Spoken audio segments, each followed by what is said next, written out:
네, 시청자 여러분 안녕하십니까? 유튜브 채널 JTB 뉴스입니다. 저희 JTB 뉴스가 구독자 60만을 기념해서 새로운 코너를 마련했습니다. 바로 최광욱 전 의원의 여의도 정치입니다. 자, 제 옆에는 지금 최광욱 전 의원께서 나와 계십니다. 의원님 안녕하세요. 네, 안녕하세요. 네. 반갑습니다. 네. JTB 시청자 여러분 오랜만에 뵙습니다. 네. 저희가 잘 아시다시피 아시는 분 계시겠지만 지난해 총선을 계기로 저희가 그 유튜브 구독자를 좀 늘리기 위해서 최광욱 전 의원의 도움을 아주 많이 받았습니다. 아유, 아니던데요. 자체 능력이 뛰어나시던데 세상에 60만이 넘었을 줄은 몰랐어요. 그동안 의원님 덕분에 저희가 그 당시에 그 시민기자로 활동하시면서 네. 저희한테 많은 조언을 주셨는데 시작하실 때만 해도 제 채널에 20분의 1도 안 됐는데 지금은 이제 더 능가하다니. 어쨌든 최 의원님 덕분에 저희가 많은 도움을 받았습니다. 자, 다른 이야기는 좀 추후에 하기로 하고 바로 네. 본론에 들어가도록 하겠습니다. 저희 그 최광욱 여의도 정치는 일주일에 한 번씩 시청자 여러분을 찾아뵙는 거죠. 네. 네, 의원님께서 다양한 여의도 정치, 그 국회 비롯한 다양한 정치를 말씀해 주실 겁니다. 지금 세간의 가장 큰 관심사는 윤석열 대통령의 탄핵 심판, 그렇죠. 선고가 왜 늦어지냐, 네. 그리고 만장일치 이른바 8당이 나올 것이냐, 뭐 그런 그 질문들이 많은데 어떻게 보십니까? 그러니까 정말 속이 터지시는 분들이 많고 내가 진짜 하루하루 일이 안 잡힌다, 피가 마른다 이런 분들 많으신데 똑같은 얘기를 예측을 해야 되는 저도 참 괴롭네요. 근데 변함없는 거는 8대 0으로 그 파면이 될 거라는 거고요. 단지 늦어지는 이유는 뭐 내부 사정을 철저하게 비밀리에 진행하고 있는 거라서 알 수가 없고 또 알아서도 안 되는 거죠. 그거는 예. 재판관들이 잘 하고 있는 일인 것 같은데 그냥 그나마 제가 전해드린 얘기로 팩트라고 말씀드릴 수 있는 거는 윤석열이 풀려났을 때 그 구속취소 상황에 대해서 재판관들의 상당수가 본인이 알고 있는 법조인들한테 연락을 해가지고 먼저 전화를 해서 예. 이거 지금 어떻게 보냐, 그 지규현 판사가 무슨 규정에 의거해서 무슨 해석으로 이렇게 한 거냐, 예전에 이렇게 한 적이 있냐, 뭐 이런 거 이제 확인했다는 소리는 확실하게 들었었고요. 그 다음에 내부적으로는 기각 의견이 많아가지고 뭐 그것 때문에 공방이 벌어지느라고 늦는다라는 얘기는 없는 것 같고, 이게 이 결정문을 쓰다 보면 이제 거기에다가 어떤 부분을 좀 더 부각시키고 어떤 부분을 보강하고 또 어떤 이론에 근거해서 이걸 풀어나갈지 뭐 이런 얘기들이 되는데 그와 관련해서 한두 명의 재판관이 이제 계속 평이 말미에 이것도 하나 더 해보자, 이것도 하나 더 해보자 뭐 이러면서 늦어진다는 얘기가 있었고요. 윤석열 사건만 놓고 보면 그런데 또 한덕수 총리하고 지금 같이 선고하려고 하는 거 아니냐라는 게 논리적으로는 훨씬 더 가능성이 있어 보여요. 그러니까 같이 선고요? 네. 이제 대통령이 파면을 하게 되면 그 다음 국무총리의 권한대행 문제가 이제 바로 제기되는 거잖아요. 그럼 그거를 이 상태로 놔두고 또 최상목 씨가 지금 저렇게 이제 마은혁 재판관 끝내 임명하지 않고 지금 위헌적인 행동을 계속해 하고 있는데 이걸 어떻게 봐야 될 것이냐 하는 게 현재 입장에서는 그것도 일종의 자존심과 관련된 문제죠. 지금 뭐 아무 이유 없이 뭉개고 있잖아요, 그냥. 이 와중에 놓치시지 말아야 될 거는 또 저 대법관 후보자로 지명돼서 인사청문회까지 통과한 마용주 판사라고 있거든요. 예. 거기는 뭐 같은 맛이라서 그러는 것도 이유가 안 되고 무슨 합의사항일 것도 아니고 모든 절차가 다 끝났는데 그건 아무도 관심도 없고 덩달아서 지금 임명이 안 되고 있어요. 대법관인데. 예. 그러니까 이런 말도 안 되는 일들에 대해서 헌재 나름의 지금 입장 표명을 하게 될 것 같은데 그게 한덕수 총리의 이 탄핵과 관련해서 얘기될 가능성이 있습니다. 그러니까 한덕수가 애초에 탄핵 소추된 사유가 헌법재판관 3명을 임명하지 않고 있다. 이게 1번이었거든요. 예. 그런데 한 사람 임명 안 한 것도 지금 위헌이라고 확실히 헌재가 얘기를 했는데 3사람 임명하는 건 위헌인 게 맞잖아요. 예. 그러면 이제 그 위헌의 중대성에 대해서 헌재가 어떻게 볼 것이냐와 관련한 내부 논란이 있을 수 있다면 그 지점에서 혹시 뭐 보수적인 입장을 가진 사람들이 이거 가지고 탄핵하는 건 너무하는 거 아니냐라는 얘기를 혹시라도 할 수 있는 여지가 있다. 근데 그냥 생각해 보면 헌재 스스로 한 사람 임명 안 하는 게 위헌이라고 명백히 얘기를 해놓고 3사람 임명 안 한 것도 위헌이라고 안 할 도리는 없잖아요. 근데 그게 중대하지 않아서 파면하지 않는 거다 그러면은 이 상태로 지금 최상목 씨가 하는 것처럼 그냥 위헌적인 행위를 계속 지속하면서 방치하는 걸 용인하겠다는 얘기밖에 안 되기 때문에 그 점에 대해서는 재판관들 간에 좀 토론이 있을 수 있을 것 같다. 그래서 늦어지는 거 아니냐. 저는 그쪽에 좀 더 가능성이 높다고 보고 있습니다. 그러면 정리를 하면 대통령 탄핵 선고가 늦어지는 거는 한덕수 총리와 좀 맞물려서 네, 늦어진다. 그게 그 가능성이 제가 보기엔 제일 높아 보인다. 그렇군요. 예. 그 최하 경우입니다만 그래서는 안 됩니다만 지난번 박근혜 대통령 탄핵 선고 때 4명이 사망을 한 안타까운 사고가 있었어요. 결국 예, 이제 이걸 돌아가신 과연 분이 있었죠. 이거를 헌재의 결정을 받아들이냐 승복하느냐 마느냐인데 지금 여야는 지금 그 나름대로 승복을 한다고 했어요. 네. 자 어떻게 보십니까 거기에 대해서? 아니 뭐 헌법재판소가 한 번의 결정으로 끝나는 건데 당연히 승복해야 되는 건데 이제 그거를 승복을 말해야 되는 사람들은 잘못을 저지른 당사자죠. 그거를 뭐 조갑재 씨가 제일 확실하게 얘기하던데 예. 아니 범죄를 저지른 그리고 대통령의 자리에서 친위 쿠데타를 벌인 윤석열이 그에 따른 법적 판단에 대해서 승복할 건지 여부를 밝히는 것이 지금의 상황에서는 그러니까 명백히 지금 잘못된 게 아니라고 주장하고 계속 내란이 이어지도록 선동하고 있는 모습을 보이고 있잖아요. 그렇다면 승복을 할 건지 말 건지를 밝히는 거는 국힘과 윤석열이 주가 되는 것이지 그거를 가지고 민주당하고 이재명 대표한테 당신들은 왜 아무 말 없냐라고 하는 거는 좀 적반하장격인 얘기가 있죠. 그럼에도 불구하고 진즉 뭐 당연히 승복해야 되는 거고 그거에 대해서 또 다른 대처를 하겠다라는 말을 해왔으니까 그렇게 하겠죠. 자 이번에는 그 검찰 이야기를 해보겠습니다. 그 심우정 검찰총장 관련인데요. 그 대통령 구속 취소 후에 즉시 항고를 포기했어요. 네. 그런데 이제 잘 아시다시피 구속 기간을 그 동안에는 날로 계산했다가 이제 시간으로 계산을 했어요. 그런데 그 뒤에 대검찰청이 일선지검에 혼란이 생기니까 구속 기간을 이전처럼 날로 계산해라.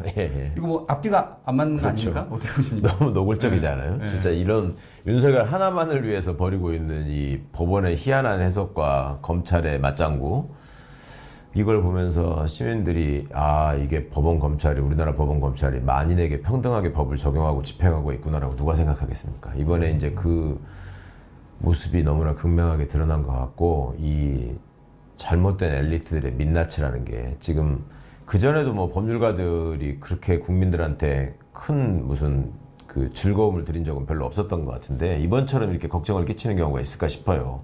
각 직역에 있는 사람들이 다 그렇잖아. 지금 검찰, 법원, 공수처, 뭐 헌재 할 거 없이 전부 다 속색이는 존재가 됐잖아요. 그런데 그럼에도 불구하고 검찰이 이렇게 무리한 행동을 계속 반복하고 있었던 이유가 뭘까? 그거는 아무리 생각해봐도 그 심우정 개인의 어떤 그 범죄 행위를 덮기 위한 것, 그 다음에 검찰 조직이 또 본격적으로 수사를 받을 수밖에 없는 상황, 이거를 최대한 모면하고 지연시키려는 수작 아니었을까 싶습니다. 이제 마지못해서 김성훈 등에 대한 그 영장을 청구를 했죠. 어저께. 근데 지금 그간에 쭉 나오지 않고 있었던 것이 그나마 예전처럼 이렇게 검찰이 독점하는 시스템이 아니었기 때문에 그나마 다행인 것이 검찰도 내란에 가담한 흔적들이 있는데 그거를 검찰이 수사를 주도하는 상황이 됐으면 덮였을 거 아닙니까? 근데 지금 국가수사본부나 공수처가 수사를 하다 보니까 그 얘기가 나왔잖아요. 근데 검찰은 그거를 사전에 예방하기 위한 거였는지 공수처도 압수수색을 하고 국가수사본부도 압수수색을 했었잖아요. 그러다 보니까 이제 이 사실이 나온 건데 일단 김용현의 자진 출석과 관련해서 심우정과 또 대검 차장 이진동이 김용현과 무슨 통화를 했는가, 왜 통화를 했는가, 무슨 얘기를 했는가 이런 것들이 좀 밝혀져야 되는 게 하나가 확실히 나왔고 그 다음에 계엄 상황이 벌어진 과정에서 선관위 서버 탈취를 위해서 대검과 방첩사와 국정원이 서로 협조하는 전화가 오갔다라는 것도 드러나고 해서 그 당장 심우정 개인의 입장이 제일 급할 거고 그 다음에 검찰 조직이 내란의 주요 임무에 동원됐는가의 문제에 대해서 굉장히 불안할 거고 그래서 지금 벌어진 일이 아닌가 싶습니다. 그와 관련해서 지금 법사위에서는 심우정 검찰총장의 그 출석을 요구했는데 지금 나오지 않고 있거든요. 큰 문제는 없습니까? 그렇게 국회에서 출석하라고 그랬는데 지금 나오지 않는데. 그게 이제 그렇게 안 나오면 이제 과태료가 부과가 될 수 있고 그 다음에 또 고발할 수 있거든요. 근데 고발을 하면은 그거를 또 수사하는 게 검찰이다 결국. 그러니까 우리가 그러니까 검찰총장 입장에서는 내가 수사하는 꼴이 되는데 그거에 대한 자신감이 있는 거죠. 그러니까 예전부터 이제 그렇게 뭉개고 안 나왔던 건데 그래서 이제 그런 얘기를 하는 분들이 있죠. 어차피 지금 이게 더 늦어지고 국민들이 더 불안하게 되는 상황이 되면, 그러니까 파면이 더 늦어지고 불안한 상황이 되면 최성목과 심우정에 대해서는 탄핵소추 절차를 진행해야 된다. 그리고 그전에도 보셨지만은 탄핵소추를 하기 전에 전 단계로 법사위에서 청문회를 할 수 있거든요. 예, 그거를 통해서 심우정 및 여타의 검찰 간부들, 지금 이제 내란과 관련돼 있을 거라고 생각하는 사람들에 대한 그 증인신문이 필요한 거 아니냐, 이런 얘기들이 지금 유력하게 나오고 있습니다. 그 의원님 그 개인 채널에서 그 예. 서울법대 내란과를 언급하셨는데 예, 제가 예. 좀 재밌게 봤는데 어떤 내용인가요? 개인 채널뿐만 아니라 여러 예. 방송에서 제가 말씀을 예. 드렸는데, 저로서는 너무나 이제 자괴감이 들어서, 그리고 이번에 이제 이 내란의 주요 임무 종사자들로 움직인 사람들을 보면은 맨 처음에 이제 충암고 동문들이 떠올리실 거고, 그 다음에 주요 포스트에서 윤석열이가 누구를 믿고 이거를 감행하려고 했을 것인가. 그러니까 다 쿠데타 세력들은 본인의 어떤 믿음이 있는 그 친위 세력들이 소위 똘마니가 있어야지 이게 가능한 일이잖아요. 그때 윤석열이 택한 그 간부들의 면면을 보면 다 서울대 법대를 나왔거나, 그 다음에 군인들은 다 육사 출신이고, 또 경찰들은 경찰대 출신이고, 이런 사람들이 모여서 지금 국민들을 이렇게 경악하게 하는, 나라를 망가뜨리는 짓들을 했는데, 이게 도대체 학교 다닐 때 뭘 배웠길래 이런 짓을 하느냐. 기본적으로 법대에서 배우는 거는 세상의 정의를 어떻게 실현하고 억울한 사람이 없게 만드는 과정에서 법이 어떤 역할을 해야 되는지, 이런 거에 집중했다면 저런 짓을 안 했을 텐데, 저거는 서울법대 내란과에서 공부하지 않은 이상 저런 일을 할 수가 없는 건데 저질렀다라는 뜻에서 제가 드린 말씀이고, 또 육사 쿠데타과도 말씀을 드렸죠. 육사라는 게 나라를 지키고 국헌을 수호하는 것이지, 그 정권을 가진 자에게, 권력자에게 충성해가지고 국민들 앞에 총뿌리를 겨누는 이런 일은 이제 더 이상 우리가 없을 거라고 살아왔잖아요. 근데 이번에 그런 일이 또 벌어지니까, 이거는 무슨 쿠데타를 전공한 놈들을 양성하지 않는 이상 이런 일이 있을 수 없다라는 뜻에서 육사 쿠데타과 혹은 육사 반란과가 있다라고 말씀을 드렸던 거고, 경찰대 부여학과를 또 말씀을 드렸어요. 경찰들은 자기들이 주도할 수는 없는 조직이니까 시키는 대로 부역을 하잖아요. 이게 이제 뿌리가 깊은데, 옛날부터 쿠데타 세력들이 이 물리적 폭력을 동원해가지고 반대자들이나 국민들을 겁박하기 위해서 군대를 꼭 장악해야 될 필요가 있고, 자기가 또 쿠데타를 다시 안 당하게 위해서라도, 그 다음에 합법적 폭력으로 정적들을 제거하고 국민들을 겁박하기 위해서 이 법무 검찰 조직을 장악해야 될 필요가 있었단 말이에요. 그때 전두환이가 이제 이걸 본격화했고, 그때 등장한 게 이제 육법당이라는 이름이란 말이죠. 전두환 때 집권당인 민정당이 육법당이라는 소리를 들었어요. 그걸 주도했던 게, 그러니까 주요 구성원들이, 실세들이 육사 출신과 서울법대 출신들이었단 말이죠. 이게 지금 한 40년이 흘러가지고 다시 쿠데타가 벌어졌는데, 육사하고 서울법대 나온 자들의 위치만 바뀌었지. 그러니까 옛날에는 육사가 주도를 하고 서울법대가 이제 따까리 일을 했다면, 지금은 서울법대가 주도하고 육사가 이제 실행을 하는 이런 일로 이 위아래 위치만 바뀌었지, 등장하는 지금 세력들의 면면은 거의 비슷하기 때문에, 그런 점에서 우리 사회가 이 일을 이제 정리하는 과정에서 교육 시스템, 그 다음에 소위 말하는 엘리트 양성 시스템에 대해서 다시 한번 진짜 심각하게 고민을 해야 된다. 특히 서울법대 출신들이 사회적으로 받는 그 무형의 혜택이라는 거는 엄청나잖아요. 그냥 그 학교를 졸업했다는 것만으로 많은 거를 그냥 다 인정받거나 용서받고 가는 경우가 많으니까. 또 육사나 경찰대 같은 경우에는 학비만 면제받는 게 아니라 먹여주고 재워주고 용돈까지 준단 말이에요. 국민 세금으로.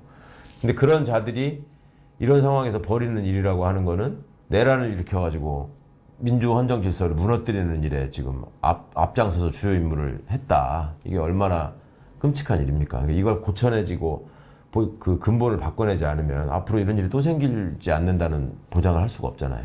그런 측면에서 드린 말씀이었습니다. 그러니까 정리를 하면 옛날에는 육사와 법대인 육법당이 최근에는 결국 법육당이 된 셈이네요. 그러니까 다른 법대 나오신 분들이 억울할 수 있으니까 서울법대. 꼭 서울대 내란과라고 하시는 분들이 있더라고. 서울법대 내란과. 서울법대 내란과. 의원님도 서울법대. 서울법대에는 예전에 공법학과, 사법학과가 있었는데 지금 보니까 내란과하고 탄핵과하고 무관심과하고 세 가지가 있는 것 같아요. 그럼 본인은 어디? 저는 뭐 정과자과인 것 같은데. 네. 그 조금 전에 그 김성훈 경호차장 이야기를 하셨는데요. 잘 아시는 것처럼 그 경찰이 구속영장을 신청했는데 검찰이 예. 세 차례 기각을 했어요. 예, 예. 근데 이번에 이제 그 뒤에 이제 영장심의위원회가 이제 영장 청구가 타당하다라고 예. 해서 검찰이 마지못해 손을 예. 들어줬는데 결국 그 핵심은 비화폰이죠. 아까 말씀하신 그렇죠. 것처럼 예. 그러니까 이제 비화폰 때문에 지금 윤석열이를 왜 풀어줬겠냐라는 걸 네. 따져보면 아까 그 설명이 좀 빠졌네요. 보니까 그 돌아가서 이제 증거인멸해라 이거 아니겠어요. 예, 예. 그리고 최대한 그 검찰이 살아야지 당신도 산다 뭐 이런 식의 지들끼리의 텔레파시가 통했는지는 모르겠는데 어떻든 김성훈이가 했던 역할이 계속 증거를 인멸하는 쪽이었잖아요. 비화폰 서버를 지워라. 무슨 뭐 또 인사고과를 손을 대가지고 그 친위 부대들을 승진시켜야 된다. 뭐 이런 짓들을 계속 벌이고 있었잖아요. 그 와중에 그 전에 또 윤석열 체포영장 집행 과정에서 이제 그 방해를 한 거, 이런 여러 가지 범죄가 있었는데 검찰이 갖은 궤변을 동원해 가면서 이제 이거를 저지하려고 했었고 그 이면에는 이제 비화폰 서버가 가장 민감한 증거 자료였기 때문에 거기에 보면은 이제 윤석열 김건희가 어떤 행동을 취했고 그 계엄 상황 앞뒤로 어떤 사람들에게 통화를 하면서 움직였는지가 다 드러날 것이고 또 무엇보다 결정적인 거는 검찰이 어느 정도 수준에서 어느 역할을 맡아서 가담했는가 이런 것들이 다 나올 수 있기 때문에 그토록 열심히 저지하려고 했던 게 아니었나.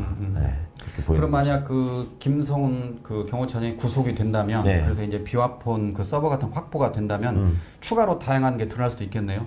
그게 이제 지워지지 않았으면 다 드러나겠죠. 그렇죠. 근데 네. 이제 지워질까봐 걱정을 하시는 분들이 많고 실제로 지금 그 원격으로 군인들의 비화폰은 좀 이렇게 지운 것 같다 이런 예, 얘기가 예. 나왔잖아요. 예. 근데 물리적으로 지운다고 하더라도 그 로그 파일이나 이런 걸 통해서 복구할 수가 있다는 거예요. 근데 예. 이게 이제 너무 오래돼 버리면 이게 밀려나가면서 이제 더 겹쳐서 완전 복구가 안 될 가능성을 걱정하는 것이고 경호처 경호관들이 지난번 이제 체포영장 집행 과정에서 보셨다시피 그분들이 그냥 총을 발포까지 하면서 그 어떤 불법적인 행동 명령에 따르지 않겠느냐라는 걱정을 우리가 했었잖아요. 예. 근데 그렇게 하지 않았잖아요. 결과적으로 보면. 그러니까 이 사람들도 경호관으로서의 자부심 또 평생 직장을 지켜야 된다는 어떤 가장으로서의 책임감, 직장인으로서의 책임감 이런 게 있기 때문에 그 김성훈이 아무리 압박을 하고 지시를 했다고 하더라도 그렇게 다 지우지 않았을 거다. 것이다. 네, 저는 그렇게 믿고 있습니다. 그 당시에 대통령 1차 체포 때도 일부 그 경찰 내부에서 반발했던 것처럼 네. 이번 비화폰 일부가 반발한 게 아니라 대부분이 반발했고 그렇죠. 네. 일부가 이제 그거를 계속 압박하려고 했는데 말을 거죠. 듣지 않았죠. 네. 예. 자, 이번에 그 곽종근 전 사령관 회유설에 대한 이야기를 나누겠습니다. 그 지난번에 국민의힘에서는 예. 그 김병주 의원 등이 곽종근 그 전 사령관을 회유했다라고 예, 했는데 예. 최근 언론 보도를 보면 그 곽종근 육사 동기 변호사가 그 곽종근에게 민주당이 협박했다라고 말해라라고 예. 했다는 거죠. 예. 그래서 결국 이제 곽종근 전 사령관의 회유서를 놓고 그 양당이 지금 전혀 다른 이야기를 하고 있는데 그 핵심은 결국 곽종근의 그 대통령이 끌어내라 했다. 그 발언 때문에 그런 거 아니겠습니까, 그렇습니다. 의원님? 예, 예. 그 발언이 왜 중요한가요, 의원님? 그 윤석열의 탄핵 소추 사유가 5개가 있죠. 예, 예. 5개가 첫 번째가 계엄 선포의 절차와 요건을 전혀 지키지 않았다. 두 번째가 포고령 1호, 그러니까 포고령 내용 자체가 다 위헌이다. 그 대표적인 게 이제 정치활동 금지, 그 다음에 뭐 의사들의 뭐 저기 예. 관한 거 뭐 이런 거고. 세 번째가 국회 봉쇄잖아요. 봉쇄, 예. 그 다음에 네 번째가 선관 이전 선관위. 장악. 그 다음에 다섯 번째가 정치인 등 유력 인사 체포. 예. 그러면 이게 이 중에 하나만 돼도 지금 이제 파면이 되는 건데 하나만 해당돼도 파면이 되는 건데 특히 이제 이 국회를 봉쇄해 가지고 국회 개엄에 관한 심의 의결권을 그 제한하려고 완전히 박탈하려고 했다. 이것이 명백한 위헌이기 때문에 윤석열 쪽에서도 그거를 무슨 요원이네 뭐 인원이네 하는 그 말 같지 않은 소리 그 다음에 뭐 체포를 절대 지시한 바 없다는 윤석열의 그 단호한 궤변 뭐 이런 것들이 거기에 지금 다 집중이 돼 있는 건데 그만큼 이제 그게 중범죄고 중대한 사실관계라는 걸 아는 거죠 기자들이. 예. 그러니까 이제 그렇게 얘기를 하는 거고 어떻게든 그 부분에 대해서 이제 가장 명확하게 지시를 받고 전달한 사람이 곽종근이잖아요. 근데 곽종근 사령관의 증언이 너무 명확하다 보니까 불안하고 초조한 거예요. 그러다 보니까 이제 그 배우자한테 전화를 했다는 거잖아요. 배우자한테. 예. 그렇죠. 그러니까 이제 부인도 아니 죄를 지었으면 벌 받아야지 무슨 소리냐. 그 전에 곽종근 사령관한테 여러 번 회유 시도를 했지 않습니까? 근데 곽종근 사령관이 분명히 나는 들었고 분명히 말했다. 그러니까 처음에는 내가 좀 다 얘기하는 게 좀 그래서 망설였지만 결국은 다 말씀드린다 이런 거였잖아요. 굉장히 그거를 탄핵하고 뒤집을 만한 지금 증거가 없기 때문에 본인들도 이제 파면을 예상하고 하는 짓이라고 보시면 될 것 같습니다. 그렇군요. 결국 그 곽종근 사령관의 그 대통령이 끌어내라고 했다. 그 발언이 그만큼 중요하기 때문에 그렇죠. 결국 그 저기 뭐 국힘도 이제 김병주 의원이 효유했다고 말하는 것이고 또 이번에는 또 육사 동기 변호사가 이제 민주당은 믿을 게 못 된다라고 예. 이렇게 부인을 통해서 효유했다. 뭐 그렇게 봐야 되겠죠. 자, 이건 최근 언론 보도인데 그 1, 2, 3 비상계엄을 앞두고 시체를 담은 종이관 1,000개 대량 구매 예. 그리고 시신을 임시 보관하는 영연백 3,000개 구입. 저도 깜짝 놀랐는데요. 진짜 깜짝 놀랐죠. 저 깜짝 놀랐습니다. 많은 시민들이 충격을 받으셨더라고요. SNS도 보니까. 야 이게 뭐 이게 군대가 뭐라고 변명을 하던데. 예? 그 내용을 보니까요. 군은 이에 대해서 종이관은 실효성이 없어 중단을 했고 영연백은 비상계엄과 무관하다라고 말했다는 겁니다. 그러니까 훈련 대비용으로 뭐 그거를 뭐 체크를 해본 거고 종이관은 뭐 그 저기 영연백은 원래 그 계획에 반영해가지고 준비하던 거다. 근데 왜 숫자가 그렇게 급증했느냐 이거에 대해서 설명을 해야 되는 건데 그리고 왜 하필 그때냐 이런 건데 일단은 지금 전면 부인으로 나왔는데 이거를 그냥 알 수 있는 방법이 없잖아요. 애초에 이 얘기를 들었던, 그러니까 그 종이관을 주문 받았던 분들이 그 카카오톡 대화를 해가지고 그걸 그대로 이제 보내드렸더만. 그러니까 이제 거기에 이제 명확하게 나와 있어서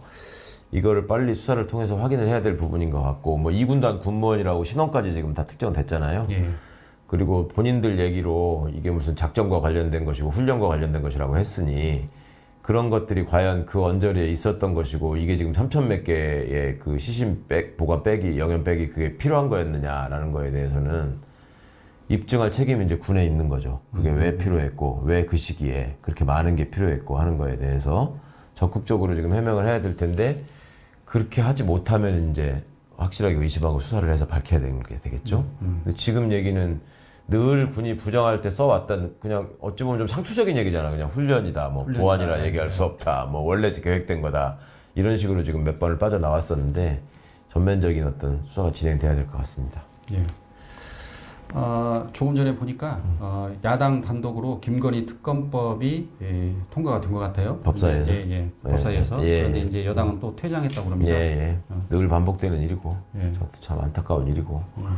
그렇죠. 그렇다고 해서 피할 수 있는 게 아닌데. 그런데 이제 이걸 다시 이제 본회의를 이제 통과한다 하더라도 이제 최상목 대행이 다시 이제 거부권 행사할 수 있는 거잖아요. 그렇죠. 이제 그러고 나서 그 다음에는 대선 국면이 벌어지고 있을 거 아니에요. 그 상황에서 저 국힘 내부에서의 일종의 갈등이나 분열이 있을 수 있기 때문에 명태균 특검법, 김건희 특검법이 통과될 가능성이 윤석열이 파면 이후에는 높아지는 거 아니냐 이런 기대를 지금 민주당이 하고 있는 거죠. 그렇군요.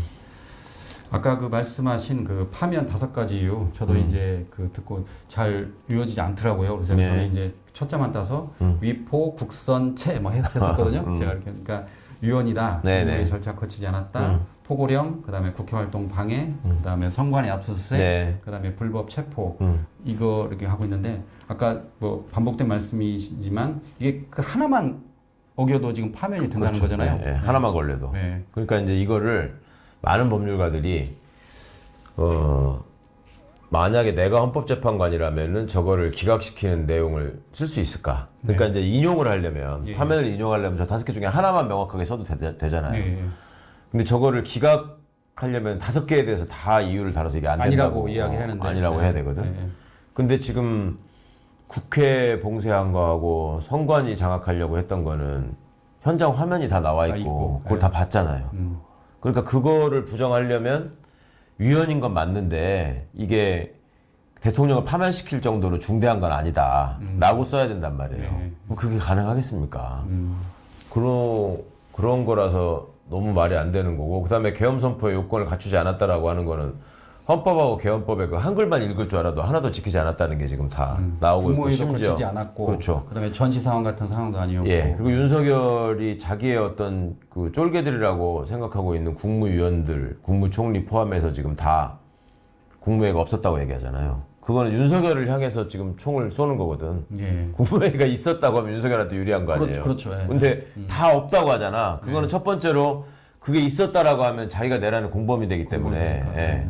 그렇게 말하는 면도 있지만 실제로 보면은 뭐 그냥 앉아가지고 뭐 무슨 이거는 소파에 앉아가지고 뭐 웅성웅성 하다가 갔다는 거잖아요. 그런 점도 있고 무엇보다 더 결정적인 거는 국회를 그 국회의원들을 끌어내라고 했다는 점 이것이 이제 너무나 명확하게 드러나 있고 그게 또 녹취가 확보돼 있는 것 같죠? 그 예. 특전사에서 마이크가 열려 있었다는 거 아니에요? 예. 그래서 다 이게 전달이 됐다는 거잖아요.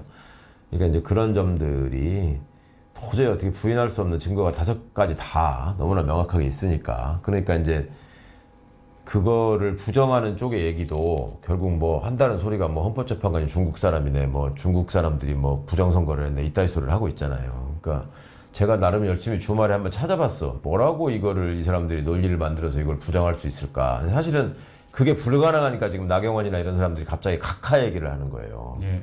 요건으로 들어가게 되면 할 말이 너무 없거든 지금 지네들이 봐도. 그러니까 그럴 때 이제 판사들이 써먹는 그 비겁하고 교활한 수법이 그 형식적인 흠결을 찾아내가지고 그 각하시키는 거거든요. 그 대표적이었던 게 윤석열이가 징계받고 나서 징계 취소 소송을 냈는데 1심에서 윤석열이가 졌잖아요. 네. 그리고 2심에서 한동훈이가 장관 된 다음에 싹 다 바꿔가지고 2심에서 이거를 각하를 했단 말이에요. 그때 2심 재판부가 썼던 그 비열한 방식이 징계위원회 구성이 잘못됐다. 이렇게 해가지고 실체 판단에 안 들어가고 거기서 끝내버렸거든. 그러니까 지금 헌재에서도 그렇게 해주기를 바라는 거지 이자들은 지금 예, 내용에 이제 자신이 없으니까 그 윤석열이는 지가 검찰총장으로 했던 그 범죄적 행각 검찰총장으로서 쭉 진행시켜왔던 쿠데타의 범위에서 지금 벗어나지 않는 행동을 하는 게 없어요. 다 고짓을 그대로 하고 있거든요. 그러니까 이번에도 이제 그런 절차적 흠결에 기대서 이걸 각하를 시켜보자라는 얘기들을 하고 있는 건데 지금 그 계엄 선포의 요건도 그렇고 두 번째 포고령에 관한 부분도 그 포고령을 지들이 뭐라 그랬어요. 윤석열이는 지가 시킨 거 아니다. 김용현이가 옛날 거 보고 베낀 거다. 이렇게 얘기했잖아. 그 왜 그렇게 얘기했냐고. 예전에 나왔던 포고령이 있고 그거 자체가 위헌이라는 대법원 판례가 여러 개가 수십 개가 있어요. 그러니까 윤석열이가 아무리 무식해도 그건 안단 말이야. 그러니까 지금도 재심 사건으로 과거에 그 불법 위헌적인 계엄에 따른 포고령 위반죄 이걸로 유죄 선고를 받은 분들이 지금도 재심 청구를 해가지고 그게 재심 사건으로 법원에 많이 있거든요. 그러니까 그거를 포고령이 위헌이 아니다라고 인정하면 기존의 대법원의 재심 사건의 판례를 다 부정해야 되는 거야. 이건 불가능한 일입니다. 그러니까 자, 두 가지 이제 그 법적인 요건 따지는 부분, 위헌이냐 아니냐 판단하는 부분 뭐 명확하게 다 설례가 있고, 그 다음에 선관이나 국회 장악 부분들은 다 화면 영상까지 다 나와 있고, 이제 마지막 남은 게 이제 체포 부분인데, 이거는 홍정원 차장이 너무나 똘똘하게 똑똑하게 다 얘기를 했고, 그 다음에 그거를 얘들은 홍정원이 망상해서 무슨 지어낸 거다 이런 식으로 가려고 하는데, 그거를 그대로 받아 적은 직원이 있고, 그 실물이 또 남아있고 그 다음에 그것이 그냥 대충만 쓴 게 아니라 여인영이의 부하들이 썼던 그 14명의 명단과 조주호가 전달받았다는 명단과 그대로 다 맞다는 거잖아요. 명단이 맞다는 예, 거잖아요. 그러면 그거를 부정하면서 이거는 기각시켜야 된다라고 쓸만한 근거는 하나도 없는 거예요. 그러면 5가지가 다 위헌이라는 걸 인정하고 그렇지만 윤석열은 파면시켜서는 안 된다. 대통령은 이런 거 가지고 파면될 수 있는 자리가 아니다. 이렇게 써야 되잖아요. 그러면 그 결과로 나올 수 있는, 그러니까 반대의 결과는 뭐냐면, 그러면, 이런 짓을 다음에 대통령들이 다 다시 해도 되고, 대통령직을 유지하는 데는 문제가 없으니까, 윤석열이 본인도 돌아가서 이걸 다시 해도 대통령직을 유지할 수 있다는 거잖아요. 그러니까 그런 위험을 감수할 수 있는 법률가는 법률가들의 기회주의적인 속성이나 이런 걸 감안해 보더라도 없다. 절대 없다. 심지어 윤석열 대리인단에 있는 사람들조차도 그 사람들한테 한번 이 기각 결정문을 써봐라. 당신이 헌법재판관 시켜줄 테니까 헌법재판관 자리에 갖다 놓으면 못 씁니다. 그러니까 그거를 이렇게 우리가 걱정할 필요가 없다라는 얘기를 많이 해왔었는데 이게 이제 직위원이라는 희대의 이 법비가 나타나가지고 명백한 법 규정까지 무시하는 그냥 창조적인 법 해석을 해버리니까 아니 지금 서울법대 나온 법조인들을 어떻게 믿냐. 무슨 짓이라도 할 수 있는 거 아니냐. 그리고 지네끼리끼리 통해가지고 다 뭔가를 지금 다 작당을 해가지고 이거를 윤석열한테 면죄부를 주려고 가고 있는 거 아니냐라는 걱정들을 지금 하시는 거잖아요. 근데 그거는 그렇게 서울법대 출신들의 결속력이 그렇게 대단하지 않고, 특히 내란과 출신으로서 여기에 적극적으로 가담해서 내 인생을 걸겠다라고 하는 사람은 이상민이조차도 빠져나가려고 궁리를 하잖아. 지금 뭐 쪽지를 받은 게 아니고 이렇게 받다는 네. 넘겨받다느니 뭐 이따위 소리를 하는 이유가 지들 살겠다고 그러는 건데 그런 결속력으로 이게 될 수 있는 게 아니라는 점을 좀 생각하시고, 단지 이제 이 법조인들이 가지고 있는 이런 편협성, 그러니까 자기들의 안위나 자기들의 생각이 중요하지 세상이 얼마나 혼란해지고 그런 어떤 결정 하나하나에 국민들의 삶이 얼마나 피폐해지는 거에 대한 어떤 인식 자체가 없다, 공감 능력이 없다, 이런 부분들은 별도로 충분히 비판하시고 비난하고 앞으로 또 이거를 바꿔나갈 방법들을 우리가 고민해야 되는 거지만, 지금 상황에서 이게 엎어질 가능성은 없다고 봐야 된다. 네, 그 말씀을 계속 드리는 겁니다. 그러니까 어제 정청래 법사위원장이 예. 그 박성재 법무부 장관 탄핵 때 변론 탄핵 과정에서 이유를 최후 변론에서 이제 번외 이야기를 하겠다고 그러면서 이제 그 이야기를 한 게 기억이 나는데, 예. 국민들이 너무 힘들다. 그렇죠. 그러니까 우리 재판관님들께서 대통령 선고기를 빨리 좀 해달라고 예. 간곡히 호소한다라고 했거든요. 예, 예. 국민들만 힘든 게 아니고 지금 내란 세력들도 힘들어요. 거기 매일매일 가서 집회하려면 그 돈 들어가는 것도 있고 돈도 뜯겨야 되고, 심지어 국힘에서도 지금 사실상 이거 파면을 전제하고 대선 레이스를 시작했잖아요. 그러면 그 뛰고 있는 사람들은 김문수 빼면 다 초조한 거야.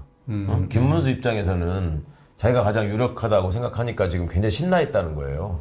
아주 그냥 웃고 다닌대 매일매일. 그리고 노동부 직원들이 편하대. 아무 일을 안 시킨대. 자기가 그냥 명산대천 다니면서 기받을 생각만 하고 있고 그러고 있다는 건데, 나머지 사람들은 지금 다 초조하단 말이에요. 지금 한동훈이는 제일 초조하게 된 상황이고 윤석열이 석방까지 돼버렸으니, 한동훈 입장이라고 한번 생각을 해보세요. 얼마나 황당하겠어. 자기를 체포해서 사살하려고 했던 사람이 지금 나와서 돌아다니고 있는 거예요. 근데 그 당 사람들한테 지금 자기를 후보로 뽑아달라고 해야 되는 거야. 그러니 한동훈이가 얼마나 답답할지는 뭐 충분히 아실 수 있을 거고, 오세훈. 여기는 이제 나는 뭐 굳이 탄핵에 찬성하는 거는 아니다라는 식으로 말장난을 해요. 근데 명태균 씨가 저건 절대로 내가 가만 안 놔둔다 얘기를 했잖아요. 예, 그리고 예. 그런 얘기가 하나씩 나올 때마다 오세훈 지지율이 반씩 꺾이고 있습니다, 지금. 그러니까 그 전까지는 오세훈 시장은 자기밖에 없다라고 확신을 했대요. 국힘의 후보는 나다. 뭘로 봐도 자기가 될 수밖에 없다라고 생각을 했다는 건데, 이게 지금 꼬이고 있어가지고 이 사람이 지금 밤잠을 못 자고 굉장히 히스테리컬해져가지고 서울시 간부들이 지금 되게 힘들다는 거야.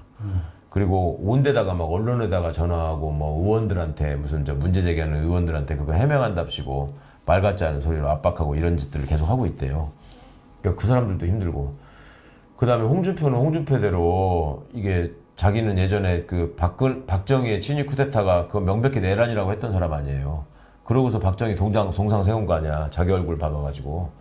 그러니까 홍준표는 홍준표대로 힘들고, 나경원은 또 나경원대로 지금 극우적인 발언을 하면서 막 돌아다니고 있잖아요. 이 사람은 지금 노리는 게 김문수가 후보가 될 것 같은데, 건강 문제나 좀 극우적인 그간의 발언 문제나 이런 것 때문에 완주를 못할 거다. 중간에 낙마할 거다. 그러면은 그 다음으로 아스팔트 극우들한테 어필했던 내가 될 거다라고 믿고 있다는 거예요. 근데 나경원 입장에서도 그게 이제 감나무 밑에서 지금 입 벌리고 감 떨어지기를 바라보고 있는 건데, 아프지 지금 입이. 아무리 벌리고 있어도 헌법재판소가 저걸 늦게 결정해가지고 힘든 게, 우리 지금 뜻있는 민주시민들만 힘드신 게 아니라 저것들도 굉장히 힘들어요 지금. 빨리 정리가 되는 게 좋고, 그 다음에 무엇보다도 윤이 지금 석방됐다라는 이 장면이나 사실 자체가 국민들한테 너무 충격을 줬기 때문에, 사실 그 전까지는 가장 쇼킹한 장면이 그 야간 투시경 같은 거 끼고 유리창 깨고 들어가는 군인들의 모습이 굉장히 선명하게 각인이 됐는데, 윤석열이가 구치소 앞에서 무슨 퍼레이드 하듯이 그 중앙선을 따라 나오면서 활짝 웃으면서 손 흔드는 모습, 이게 또 엄청나게 각인이 돼 있단 말이에요. 근데 이제 선거 국면이 되면 재판이 시작돼서 진행된단 말입니다. 그런데 내란에 윤석열의 지시를 받아가지고 계엄 상황에서 움직였던 것들은 다 구속돼가지고 포승지를 묶여가지고 올 거란 말이에요. 근데 두목은 멀쩡하게 앉아가지고 그 민간 복장으로 그냥 편하게 웃으면서 앉아 있다. 이게 주는 또 시각 효과가 만만치 않을 거라서 재앙이에요, 재앙. 윤석열이가 지금 석방돼서 돌아다니는 게 선거를 앞둔 국힘의 입장에서는 재앙인데, 그러니까 그 쌍권이 손이 나와가지고 우리도 저기 탄핵 심판 결과에 승복할 거다 뭐 이런 소리를 하는 거예요. 그래야지만 자기들이 나중에 대선 국면으로 전환됐을 때 뭔가 할 말을 그래도 할 수 있는 여지라도 생기니까 그러는 거라서, 그 헌법재판관들이 뭐 저는 오늘 안으로는 이제 저기 선고 날짜를 고지하고 금요일 날 선고할 거다라는 믿음을 지금도 여전히 갖고 있습니다만, 진짜 이 혼란이 방치되지 않을 것이고 끝이 멀지 않았다라고 좀 생각했으면 좋겠습니다. 예. 자, 마지막 질문을 드리겠습니다. 이제 그 민주당이 지금 최상목 권한대행의 그 탄핵을 놓고 고심해서 의원총회를 열려고 좀 한다는 말이 있는데 어떻게 될 거로 보십니까? 탄핵 소추할 겁니다. 그러니까 지금 이제 이렇게 별다른 이유 없이 아무런 설명 없이 마은영 재판관을 임명하지 않으면서 최상목이가 뭐라 그랬어요? 헌재 결정에는 다 승복하시기 바랍니다 이랬잖아. 자기는 승복 안 하면서 그런 소리를 한다는 것 자체가, 저는 지금 위헌을 저지르고 그 상황을 해결하지 않는 직무유기를 여전히 지금 현행범으로서 행하고 있습니다라고 자백하고 있는 거거든요. 그리고 지금 국민들이 걱정하시는 것처럼 이렇게 늦어지면 결과가 엎어지는 거 아니냐, 뭐라도 또 이상한 소리를 해가지고 그런 걱정을 하신다면 민주당으로서는 더더욱, 그러면 나중에 후회할 일을 만들지 말고 지금 할 수 있는 일을 다 해야 된다. 이런 얘기들을 어제 그제 상관의 의원들이 많이 하더라고요. 그리고 지도부에서도 그런 부분에 대해서 이제 적극적으로 검토를 하는 것 같고, 의원총회를 통해서 의원들의 총의를 모아가지고 이제 탄핵 소추를 하는 쪽으로 가지 않을까, 그렇게 예측이 됩니다. 예.